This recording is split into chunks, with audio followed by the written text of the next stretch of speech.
Hi, it's Valeska. We have Mother's Day coming up, and usually in church, we take time to do something fun together to make a special little Mother's Day card or present. And since we are social distancing still, I thought it might be nice to do something at home for the moms that we can perhaps do together, sort of.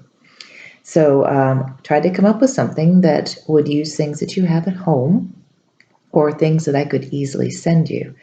So I'm going to be sending you a piece of paper. That's just a branch, like a Japanese cherry tree form.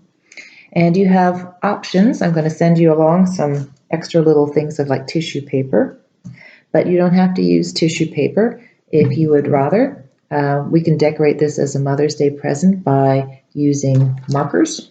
Okay. So for instance, I did some markers on this section here. Just made little dots or little flower shapes, and I did different colors. I also tried watercolors.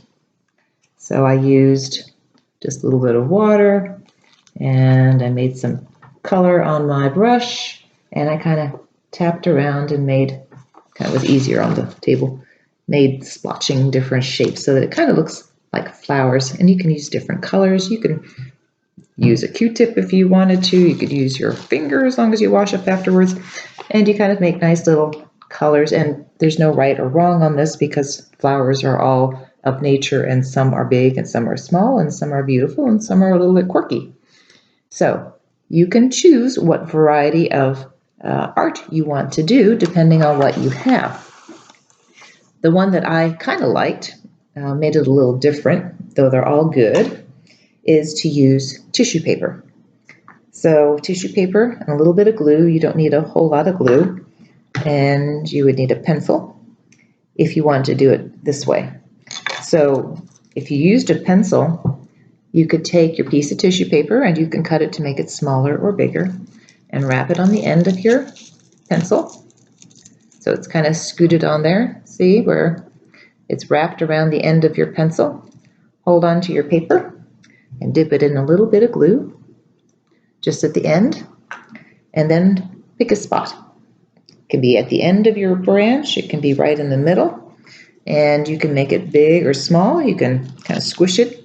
There's some you don't even have to put the whole thing around the pencil. If that pencil is a problem for you, you can squish some of the paper together, dip it in your glue, and smush it on, and that looks nice too.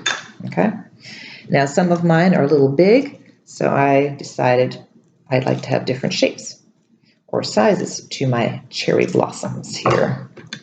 And so I've cut a little piece, I wrap it around the end of my pencil, kind of hold on to it so it doesn't end up in the glue, dab a little bit of glue at the end, and continue doing that until you decide that your tree is sufficiently flowered.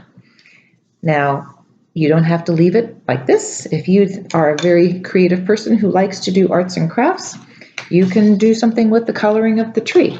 So maybe you'd like to add some extra colors. So you could take colored pencils, you could take watercolors, you could do crayons, and you could fill in the tree some more. It all depends on how you'd like to make this your special version of a present for your mom. Okay, so it just makes it look a little different if you want to color it in. You could also do the sky in the background. Again, if you were going to do watercolors, I'd be careful about your tissue paper.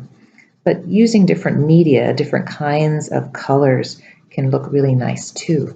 Okay, and then having a different contrast of the blue and the pink, I think looks pretty cool. Now, if you would like, you could either put birds, you could put a sun in the sky, you could do clouds, or you can just leave it simple. And if you want to do something extra, you could either write on the back, or you could do something on your paper. You know, love you, Mom. You could do Mom and a heart. So if you were doing Mom, M-O-M, and a heart, and you could color that in. Okay. Or you could write Happy Mother's Day, or have somebody help you with writing Happy Mother's Day. So I will be sending you a little envelope, but if you want to get started beforehand, I will be sending you an email with this pattern on it. You can have somebody help you print it off the computer, and you can get started. If you don't have tissue paper, you can use something else. You could use paper from toilet paper. You could cut it up if you have enough to do so.